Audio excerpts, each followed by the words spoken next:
Assalamualaikum warahmatullahi wabarakatuh. Selamat pagi, selamat siang, sore, dan malam, dimanapun dan kapanpun teman-teman menyimak materi ini. Alhamdulillah, di kali ini saya akan memaparkan materi penjelasan adaptif. Untuk materi pertama adalah tujuan, peran, dan fungsi penjelasan adaptif.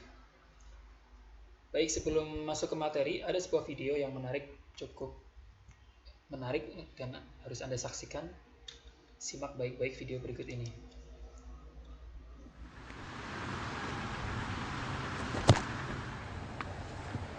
I wasn't ready.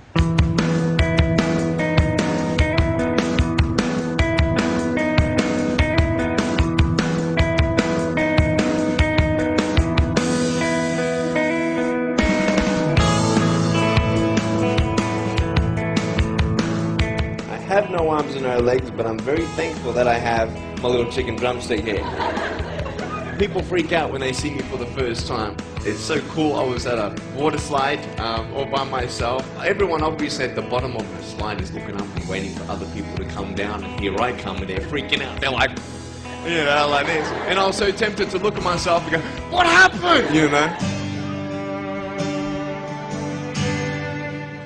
And there were times where I sort of looked at my life and thinking, well, I can't do this and I can't do that. And you keep on concentrating on the things that you wish you had or the things that you wish you didn't have. And you sort of forget what you do have. And there's no point, I believe, in my life where I wish I had arms, legs, I wish I had arms, legs, I wish I had arms, legs, because wishing won't help. But what I've seen in life are just a couple key principles, and the first thing that I've seen is to be thankful. It's hard to be thankful, man. I tell you, when I was 8 years old, I sort of summed up my life and thought, I'm never going to get married. I'm not going to have a job. I'm not going to have a life of purpose. What kind of a husband am I going to be if I can't even hold my wife's hand? It's a lie to think that you're not good enough. It's a lie to think that you're not worth anything.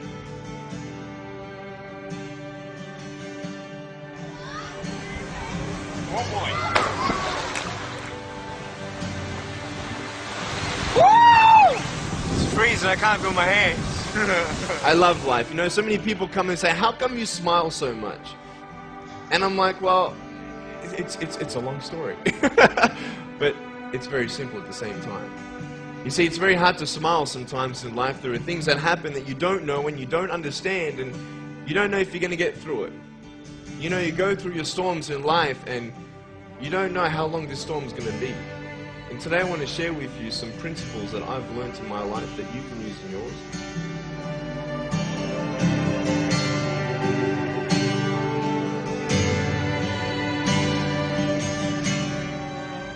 Being patient is beautiful. I tell you, it's the hardest thing. But I realize I may not have hands to hold my wife's hand, but when the time comes, I'll be able to hold her heart. I don't need hands to hold her heart. You know, it is scary to know how many girls have eating disorders. It is scary to know how many people are just angry at life because of their situation at home and angry at others. It's scary to know how many people actually feel like they're worth nothing. Every single girl right here, right now, I want you to know that you are beautiful. You are gorgeous just the way you are. And you boys, you're the man. On this DVD, I share my experiences in life of how I've overcome challenges and seen a new, fresh perspective in life. To be thankful, to dream big, and to never give up. I speak to children, youth, and adults about key issues and principles that I've applied in my life that has given me the strength to conquer all that comes before me.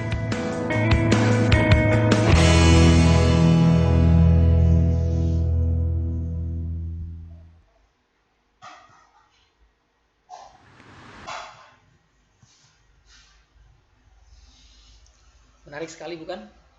Apa pendapat Anda tentang orang tadi, namanya Nick Vujicic ya? Mungkin teman-teman pernah melihat sebelumnya di YouTube banyak tayangan tentang beliau adalah motivator dunia. Beliau menyampaikan, if you put your happiness into temporary things, your happiness will be temporary. Artinya jika kita meletakkan kebahagiaan pada sebuah hal yang sementara, maka kebahagiaan itu akan sementara. Nah, itu quote dari beliau ya. Ada yang tahu siapa atau bagaimana profil beliau aslinya? Nah, mungkin langsung saja. Jadi kalau mau tahu ya sebelum lanjut, Nick Vujicic ini adalah seorang mahasiswa, bukan mahasiswa sekarang, motivator atau khotbah gitu ya. Kalau karena beliau Nasrani, dan motivator dunia, sudah berkeliling kemana-mana, aslinya Australia. Kemudian beliau kuliah di 2 fakultas, di 2 jurusan. Nah, tidak punya tangan, tidak punya kaki, bisa kuliah di 2 jurusan dan bisa keliling dunia. Kita punya tangan, punya kaki, belum tentu masih seberapanya beliau gitu ya. Artinya jauh sekali. Dan artinya tadi no arms, no worry ya, tidak ada tangan, tidak khawatir. Saya contohkan lagi beberapa orang yang mungkin ada keterbatasan ya. Beliau adalah Anthony Roble dari Arizona State University. Pegulat 1 kaki ini sangat terkenal. Juara 1, lawannya kakinya sempurna, tangannya sempurna, tapi tetap beliau menang. Kemudian kedua ada Bobby Martin. Tanpa kedua tangan dia ikut football Amerika yang kelas pro atau yang Liga 1-nya gitu ya kalau dalam sepak bola. Jadi ikutnya yang normal padahal nggak punya kaki. Ini juga ada seorang gadis cilik dari Cina tanpa kedua kaki mampu berjalan dan berenang. Nah, ini mahasiswa PJKR punya tangan lengkap, punya kaki lengkap, nggak bisa berenang. Nah, pertanyakan ya, harus lebih keras lagi latihannya. Ini ada seorang ibu 55 tahun tanpa kedua kaki, dia mengurus 130 anak. Ini juga ada Kevin Connolly, tidak punya kaki, tapi dia menjadi seorang fotografer alam yang hebat. Nah, teman-teman, ini menarik. Mungkin kalau ditanya apa pendapat kita tentang orang-orang tadi, ini luar biasa. Kita kadang-kadang harusnya ya thankful. Tadi aja Nick Vujicic sering mengucapkan thankful, alhamdulillah, bersyukur ya. Dia banyak bersyukur, masih punya kehidupan walaupun serba terbatas. Nah, kita yang lengkap begini kadang-kadang jarang bersyukur, bahkan bisa dihitung syukurnya ya, sedikit-sedikit mengeluh. Maka sudah sepantasnya ya saya di awal ini saya menyampaikan kenapa saya hadirkan orang-orang seperti itu, karena memang kita akan di penjasa adaptif itu akan bersinggungan dengan orang-orang yang serba kurang, versi kita kurang, tapi mereka justru punya kelebihan menurut saya. Versi kita mungkin kurang, versi kita cacat dan dalam bahasa lainnya ya, tapi justru mereka sebenarnya sempurna karena tidak ada ciptaan Tuhan, tidak ada ciptaan Allah yang cacat ya, semuanya sempurna. Kemudian apa itu sehat sebenarnya? Apakah orang-orang tadi yang di tayangan sebelumnya tidak sehat? Nah, tentu ini menjadi pertanyaan yang menarik. Seperti apa itu sehat? Nah, menurut WHO, ini organisasi dunia yang ngurus tentang kesehatan ya, yang sekarang lagi ngurusi corona gitu ya, corona nggak hilang-hilang. Sekarang WHO menyebutkan tentang sehat adalah keadaan yang sempurna baik secara fisik, mental, dan sosial, serta tidak hanya bebas dari penyakit atau kelemahan. Itu menurut WHO. Menurut undang-undang di negara kita nomor 23 tahun 92 tentang kesehatan menyebutkan bahwa sehat adalah keadaan sejahtera dari badan, jiwa, sosial yang memungkinkan hidup produktif secara sosial dan ekonomi. Dari pengertian ini menarik teman-teman, bahwa Satu, sehat ternyata tidak hanya fisik, tapi mental dan sosial. Maka wajar kalau ada orang yang gangguan jiwa dikatakan tidak sehat karena mentalnya kena, sosialnya kena, diajak ngobrol orang lain nggak nyambung. Nah, ini tidak sehat. Atau mentalnya yang kena, penakut, dikit-dikit baper, diputusin bunuh diri, mentalnya kena, gangguan jiwa, tidak sehat. Misal ya. Atau menurut definisi di undang-undang kita, tidak hanya mental, fisik, dan sosial, tapi ada parameter lain tentang sehat, yaitu mampu ya atau memungkinkan hidup secara produktif, secara sosial dan ekonomi. Nah, jadi kalau orang sehat harusnya produktif secara sosial dan ekonomi. Dia banyak relasi, dia juga bisa berbuat banyak lah, tidak hanya mager gitu ya, tidur, bangun, tidur lagi dan segala macam. Apalagi sekarang kuliah daring, teman-teman harus lebih sadar tentang produktivitas seperti ini. Jangan sampai kuliah daring disambi. Saya sengaja memaparkan dalam bentuk YouTube ini biar teman-teman bisa disambi. Jadi dia terpaku dengan waktu. Ya harapannya ini membantu teman-teman untuk menyerap materi. Selain tidak terpaku dengan waktu, Anda juga bisa diputar ulang video ini nanti di YouTube. Tinggal dilihat lagi tayangan atau paparan materi dari saya. Poinnya adalah teman-teman sehat harus produktif, ya. Jangan sampai sehat tidak ngapa-ngapain, tidak punya karya, tidak punya sesuatu yang diciptakan atau dihasilkan dari kehidupannya. Maka pastikan 4 tahun jadi mahasiswa punya target yang jelas, punya prestasi yang jelas. Prestasi itu banyak, ada akademik, non-akademik ya. Nah, prestasi itu bisa akhlak yang baik, itu juga prestasi.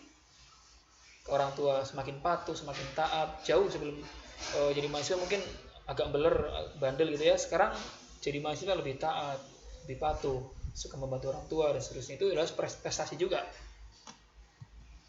Oke, lanjut. Sekarang masuk ke pengertian anak berkebutuhan khusus atau anak luar biasa. Istilah lain bagi anak berkebutuhan khusus adalah anak luar biasa atau anak cacat. Saya dalam kuliah ini sangat jarang menyebut anak cacat karena itu sebenarnya dalam definisi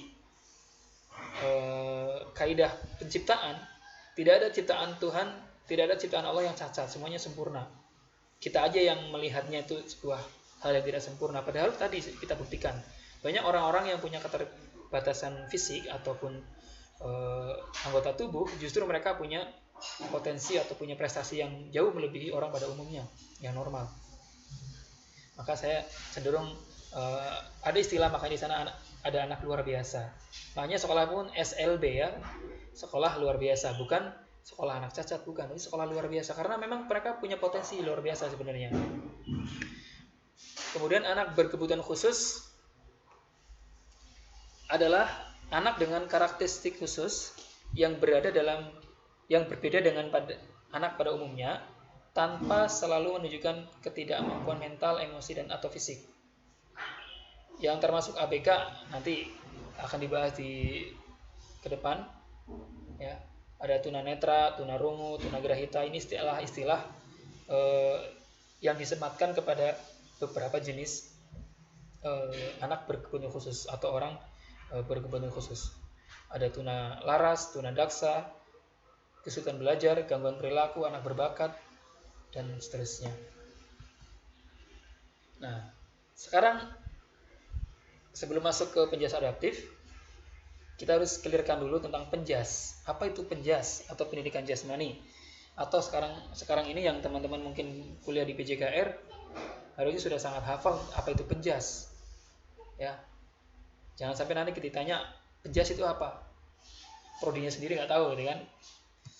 Nah, secara basic, penjas atau physical education dalam bahasa Inggris is education of and through movement. Itu kata aslinya itu ya. Karena penjas kan lahir dari dunia barat sebenarnya. Physical education is education of and through movement. Atau diterjemahkan dalam bahasa Indonesia, penjas adalah pendidikan melalui dan tentang aktivitas fisik.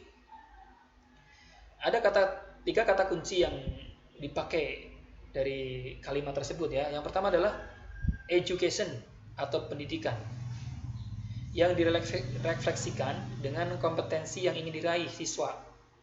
Nah, misalnya di pembelajaran penjas apa kompetensinya? Itulah education-nya, itulah sisi pendidikannya.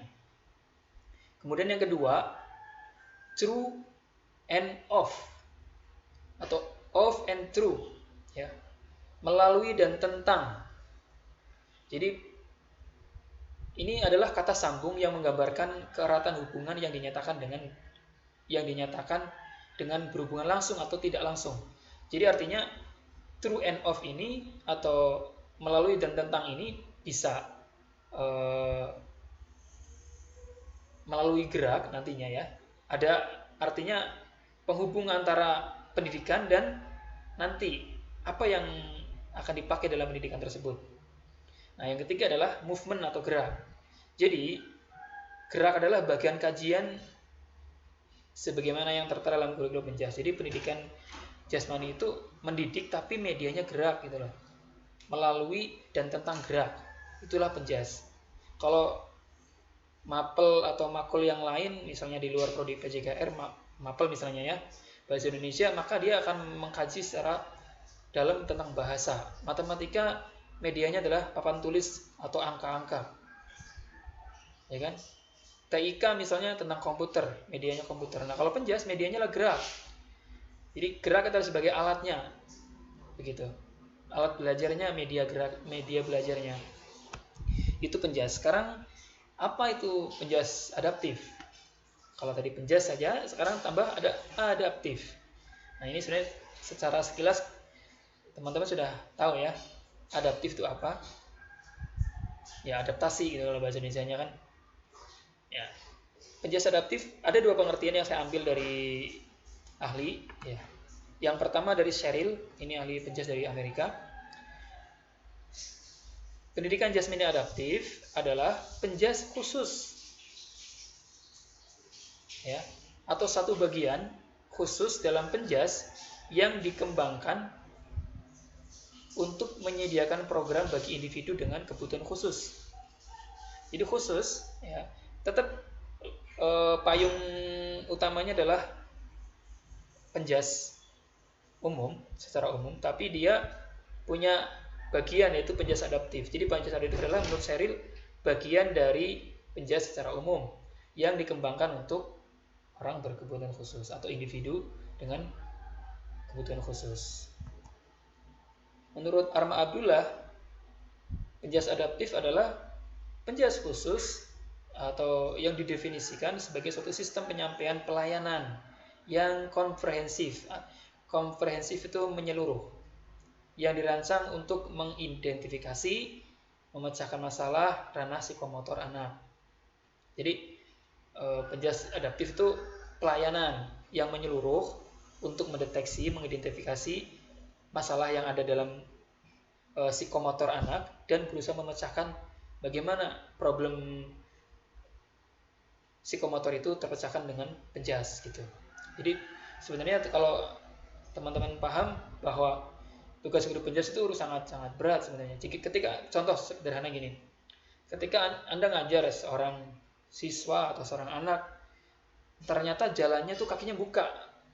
Kaki harusnya kan lurus ya, telapak kaki menghadap ke depan, ini kadang buka seperti ini kan. Itu harusnya diperbaiki sejak kecil. Mungkin kalau ngajar SD gitu ya, harusnya guru penjas tuh jeli. Ini sebuah kesalahan. Atau lari, tangannya ke samping bukan ke depan. Harusnya kan siku maju mundurnya ke depan, tapi ada yang ke samping. Ini harusnya diperbaiki. Jadi penjas sampai ke sana, memperbaiki atau memecahkan masalah dalam ranah psikomotor. Hubungan olahraga dan olahraga adaptif, olahraga pendidikan dan olahraga aktif ada hubungannya? Ya. Ada 4 hal. Yang pertama, olahraga sebagai alat pendidikan manusia seutuhnya. Jadi itu poinnya ya, hubungan olahraga pendidikan dan olahraga aktif. 1, olahraga sebagai alat pendidikan manusia. Mendidik sportivitas, fair play, apalagi kerjasama dan seterusnya. Kemudian tiap-tiap individu memiliki perkembangan yang berbeda termasuk dalam kebutuhan khusus, termasuk yang berkebutuhan khusus. Ini jadi prinsipnya. Yang ketiga, individu berbeda, kebutuhannya juga berbeda. Maka nanti metode mengajar penjelasan adaptif juga sangat banyak, beragam. Kemudian olahraga untuk meningkatkan fungsi organ. Olahraga untuk meningkatkan fungsi organ anak berkebutuhan khusus. Itu hubungannya. Nah, tujuan penjelasan adaptif adalah satu, secara umum. Ada dua tujuan, nanti adalah secara umum, ada secara khusus. Secara umum membantu siswa berkelainan dalam pertumbuhan dan perkembangan jasmani, mental, emosional, dan sosial yang sesuai dengan potensinya melalui program aktivitas jasmani yang dirancang khusus dengan hati-hati. Jadi intinya penjelas itu melayani, membantu agar mental, sosial, fisiknya yang mengalami kelainan tadi bisa berkembang secara maksimal. Tujuan secara khusus ada banyak. Yang pertama, memperbaiki kondisi siswa. Ini kondisi harusnya agak salah ketik. Memperbaiki kondisi siswa semuanya, ya. Tadi mental, sosial, emosional dan seterusnya. Yang kedua, membantu siswa melindungi diri sendiri dari yang dapat memperburuk keadaannya melalui aktivitas jasmani. Yang ketiga, memberi kesempatan siswa untuk mempelajari dan berpartisipasi dalam aktivitas jasmani, waktu luang yang bersifat rekreasi. Jadi ini tujuan penjelasan adaptif, membuat rekreasi, membuat ruang rekreasi, kesempatan rekreasi bagi anak berkebutuhan khusus. Yang keempat, menolong siswa memahami keterbatasan jasmani dan mentalnya. Jadi biar anak ABK atau siswa berkebutuhan khusus itu tahu apa kelemahannya dan bagaimana cara mengatasinya nanti. Kadang-kadang karena anak tuh kadang-kadang kalau anak ABK nggak tahu dirinya tuh kurangnya apa gitu kan, maka dibantu oleh guru. Ini loh, kamu tuh kalau lari bisa jatuh kalau terlalu cepat karena kakinya mungkin ya agak berbeda dengan kaki anak pada umumnya. Nah, itu harus disadarkan dan dibantu untuk dia adaptasi gitu. Yang selanjutnya, yang kelima, tujuan penjelasan adaptif adalah membantu siswa melakukan penyesuaian sosial dan mengembangkan perasaan memiliki harga diri. Ini yang paling penting sebenarnya teman-teman. Karena mereka secara fisik mungkin kurang, seringkali ada perasaan minder, tidak pede, merasa tidak berguna bagi orang lain. Nah, ini tugas guru penjelas adalah membantu siswa agar perasaan-perasaan tadi itu hilang.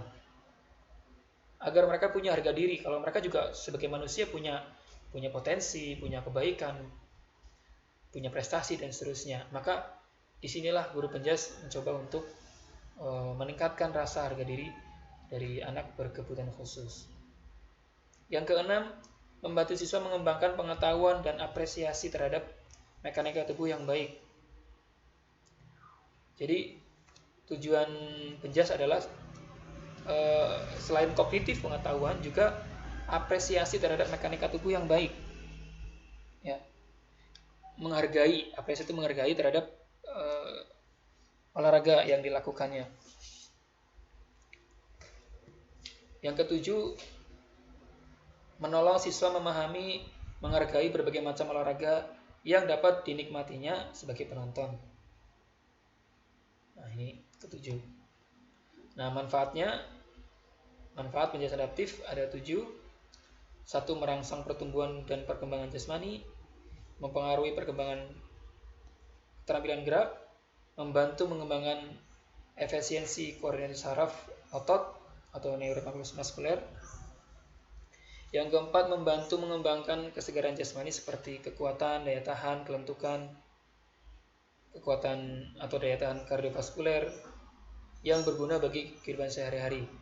Yang kelima, membantu mengembangkan emosinya. Yang keenam, membantu pengembangan sosial agar dapat berinteraksi dengan lingkungan sosialnya. Yang ketujuh, membantu pengembangan intelektualnya. Terakhir, ruang lingkup penjelasan adaptif. Jadi kita bicara ruang lingkup ke depan satu semester ini. Satu, kita akan membahas tentang konsep dasar penjelasan adaptif untuk berbagai peserta didik berkebutuhan khusus PDBK ya. Jadi konsepnya bagaimana sih ngajar tunanetra yang nggak bisa melihat, bagaimana ngajar anak tunarungu yang tidak bisa mendengar, bagaimana mengajar anak autis yang sukanya sibuk sendiri ketika di kelas, ya kan, yang tidak memperhatikan gurunya. Itu yang pertama. Yang kedua, ruang lingkupnya kita akan belajar tentang konsep dasar asesmen atau evaluasi. Evaluasi pembelajaran, penjas, evaluasi baik dari psikomotornya, sikapnya, afektifnya, kognitif. Kemudian kita akan juga membahas tentang materi dan program penjas adaptif. Bagaimana sih materi-materi untuk tentu ngajar anak berkebutuhan khusus ya, beda dengan ngajar anak normal. Tidak mungkin main bolanya sama dengan main bolanya anak normal. Lompat jauhnya beda dengan lompat jauhnya anak normal dan seterusnya. Kemudian yang terakhir kita akan membahas tentang media pembelajaran adaptif. Itu secara sekilas atau pengantar tentang fungsi, tujuan dan manfaat penjelasan adaptif sampai ruang lingkup ini. Sebelum ditutup ada sebuah video yang menarik, mungkin kita saksikan juga. Ini tentang perlombaan renang laki-laki Paralimpik ya. Paralimpik khusus anak-anak, untuk khusus orang-orang cacat atau berkebutuhan khusus ya. Luar biasa kecepatannya, ini kayaknya rekor baru. Very good evening to you. My name is Nick Gillingham. I'm delighted to bring you the first final session of swimming here at the Aquatic Centre. First up is the men's 100 metres backstroke S6 final. We have already seen 5 world records this morning in the heats in qualification for the finals this evening, and 4 Paralympic records. First up, the 100 metres backstroke, and in the name of Plotnikov, the world record holder. He will be wanting to take the challenge forwards. Fastest qualifier, Jay, in 4th from China. Jay, 24 years of age, right next door to his teammate and rival, Zheng, 21 years of age. Semenenko went well to qualifying lane 3, 25-year-old Ukrainian swimmer. The Aquatic Centre really hotting up this morning. Capacity crowd.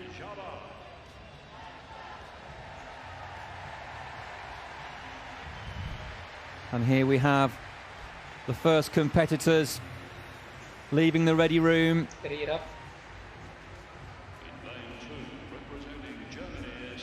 Joda from Iraq will go in lane 1. Michalis in lane 2 for Germany.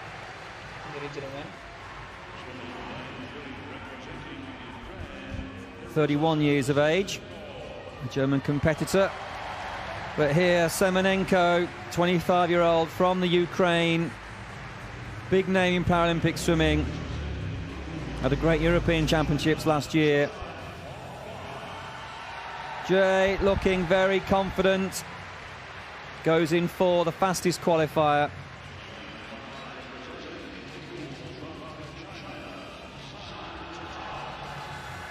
Zheng goes in 5, also for China.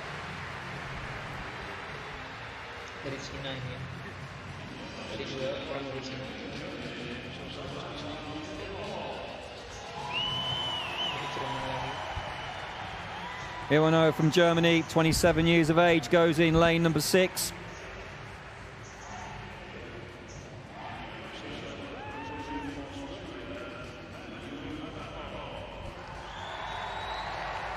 Hannah Pell goes in 7 for Australia, just 18 years of age.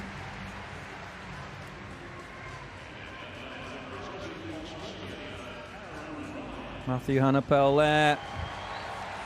And his teammate from Australia, 21-year-old Rind, goes in lane number 8. Aaron Rind there for Australia. Completes the lineup of 1 to 8.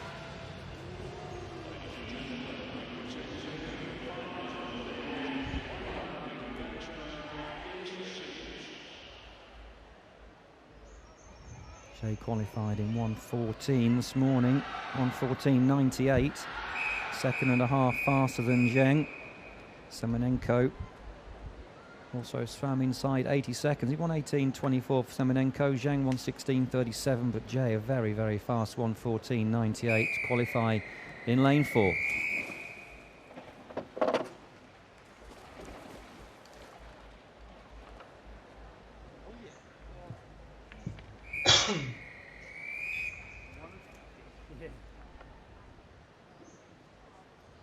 Yang nggak punya tangan pakai handuk digigit ya, karena nggak bisa pegangan. Itu gaya punggung. Take your mark. Not much separating the swimmers there on the reaction off the starting blocks. Coming up in the lead though, in lane number 5 is Zheng from China. Interesting technique here, changing between a dolphin butterfly leg motion where they're undulating through the whole body and then stepping into a regular kick, an alternating kick with the left leg and right leg. There's a dolphin kick and a tight tuck around the wall, dolphin kicking again underwater.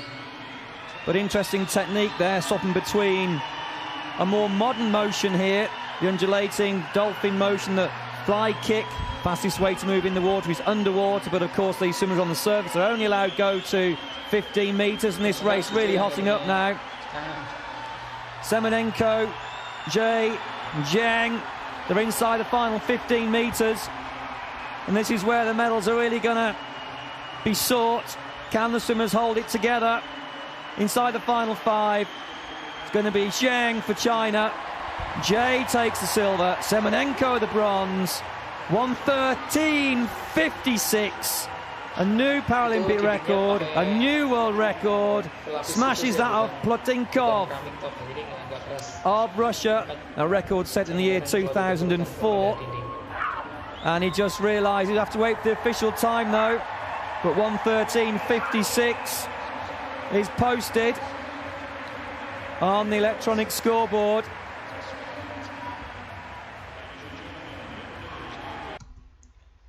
Baik, itu saja teman-teman untuk paparan saya di materi pertama tentang fungsi, tujuan dan ruang lingkup penyusun adaptif. Jika ada pertanyaan yang belum jelas, silakan langsung aja kontak saya atau komen di bawah ya. Langsung saja, terima kasih, dari saya cukup sekian. Semangat, dan karena kita punya tubuh normal, harus semangat, produktif tadi. Jangan malas, jangan tergantung dosen dalam belajar. Bukan berarti nggak ada dosen nggak belajar. Oke, dari saya cukup sekian. Assalamualaikum warahmatullahi wabarakatuh.